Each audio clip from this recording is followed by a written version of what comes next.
عليكم ورحمة الله وبركاته. الحمد لله والصلاة والسلام على من لا نبي بعده من الشيطان الرجيم. بسم الله الرحمن الرحيم.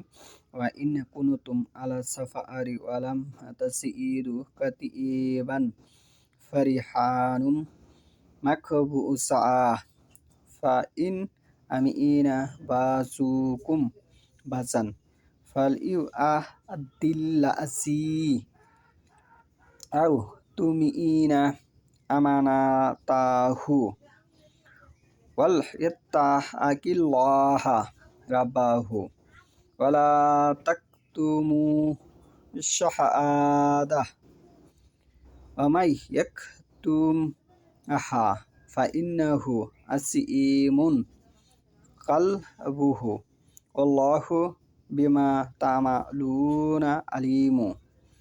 আজকের বক্তব্যের বিষয় হলো কোন ব্যক্তি আল্লাহকে প্রকৃতভাবে ভয় করে সে সম্পর্কে।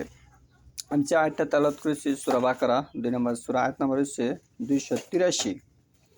আল্লাহ বলতেছে, আর তোমরা যদি সফরে থাকো এবং কোনো লেখক না পাও তাহলে হস্তান্তরকৃত বন্ধক রেখো, যদি তোমাদের একজন আরেকজনকে বিশ্বাস করে, তার কাছে কিছু আমানত রাখে, তাহলে তাকে বিশ্বাস করা হয়েছে, সে যেন তার কাছে রাখা আমানত ফেরত দেয় এবং নিজ প্রভু আল্লাহকে ভয় করে। যে আমানত ফেরত দেয় সে প্রকৃতপক্ষে আল্লাহকে ভয় করে। যে আমানত ফেরত দেয় সে প্রকৃতপক্ষে আল্লাহকে কী করে? ভয় করে। কিন্তু বর্তমান প্রেক্ষাপটে আমানত ফেরত দেওয়ার মানুষ 1995 জনই নাই বললেই চলে সারা পৃথিবীতে। 1005 জন পাওয়া যাবে এ বিষয়ে সারা পৃথিবীতে থাকতে পারে।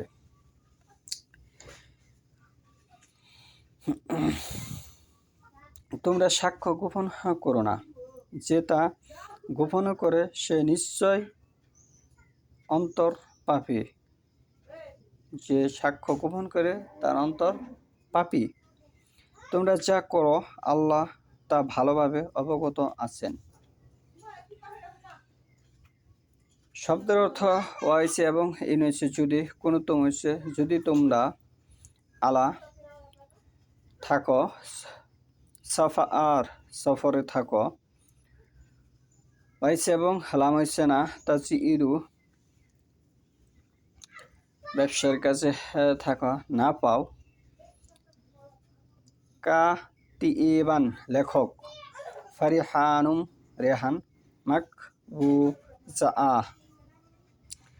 ফাইন হতে পারে যদি আমিনা বিশ্বাস করো, বাজু হয়েছে একজন, কুম তোমাদের একজন, বাজান একজন আরেকজনকে বিশ্বাস করো, ফালিউ আদিল্লাহি একজন একজনকে বিশ্বাস করে তার কাছে কিছু আমানত রাখতে পারে। আও তুমিনা তাহলে তাকে আমানাতাহু বিশ্বাস করা হয়েছে,